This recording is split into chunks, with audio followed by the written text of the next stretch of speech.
Hi viewers, this is my reading diary and today we'll be reading The Adventures of Captain Underpants by Dav Pilkey,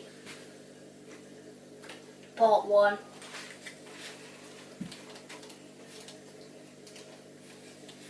Chapter 1, George and Harold. Meet George Beard and Harold Hutchins. George is the kid on the left with the tie and the flat top. Harold is the one on the right with the t-shirt and the bad haircut. Remember that now. George and Harold were best friends. They had a lot in common. They lived right next door to each other. They were both in the same 4th grade class at Jerome Horowitz Elementary School. George and Harold were usually responsible kids. Whenever anything bad happened, George and Harold were usually responsible. But don't get the wrong idea about these two. George and Harold were actually very nice boys. No matter what everybody else thought, they were good, sweet and lovable. Well, okay, maybe they weren't so sweet and lovable, but they were good nonetheless. It's just that George and Harold each had a silly streak a kilometre long. Usually that silly streak was hard to control. Sometimes it got them into trouble, and once it got them into big trouble. But before I can tell you that story, I have to tell you this story. Chapter 2, Treehouse Comics Inc. After a hard day of cracking jokes, pulling pranks and causing mayhem at school, George and Harold liked to rush to the old treehouse in George's backyard. Inside the treehouse there were 2 big old fluffy chairs, a table, a cupboard crammed with junk food, and a padlocked crate filled with pencils, pens, and stacks of paper. Now Harold loved to draw and George loved to make up stories. And together the 2 boys spent hours and hours writing and drawing their very own comic books. Over the years, they'd created hundreds of their own comics, starring dozens of their own superheroes. First there was Dogman, then came Timmy the Talking Toilet, and who could forget the Amazing Cow Lady? But the all-time greatest superhero they ever made had to be the Amazing Captain Underpants. George came up with the idea. Most superheroes look like they're flying around in their underwear, he said. Well, this guy actually is flying around in his underwear. The 2 boys laughed and laughed. Yes, said Harold. He could fight with wedgie power. George and Harold spent entire afternoons writing and drawing the comic adventures of Captain Underpants. He was their coolest superhero ever. Luckily for the boys, the secretary at Jerome Horowitz Elementary School was much too busy to keep an eye on the photocopier.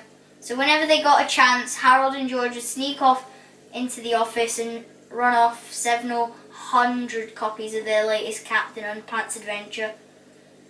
After school, they sold their homemade comics on the playground for 50 cents each. Chapter 3, The Adventures of Captain Underpants, written by George Beard and cartoons by Harold Hutchins.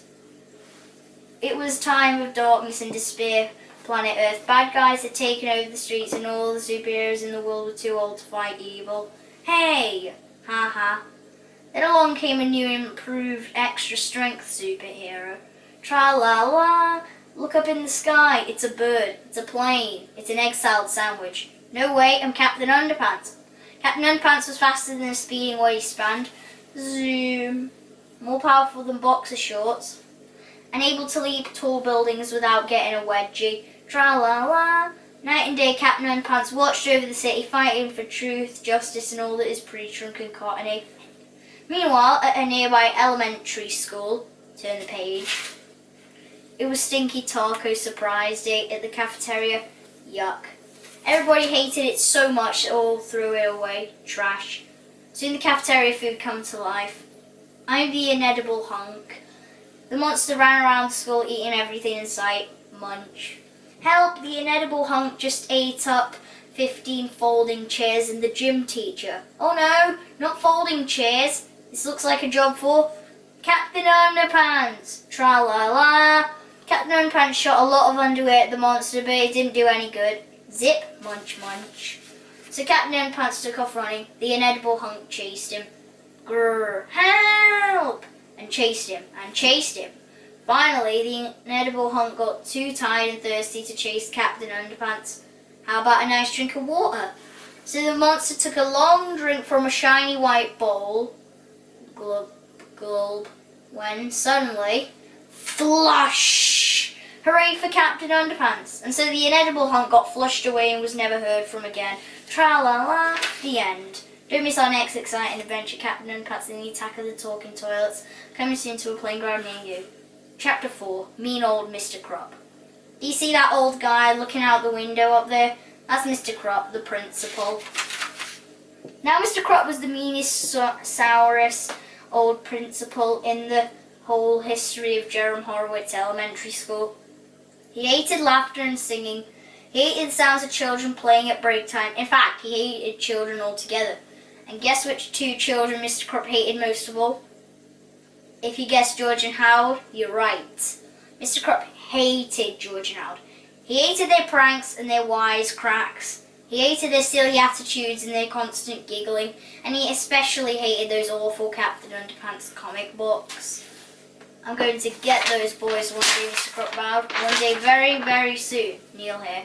So, to be continued. So that's the end of part 1 and chapter 4 of this book. Like and subscribe for part 2. But in the meantime, peace out.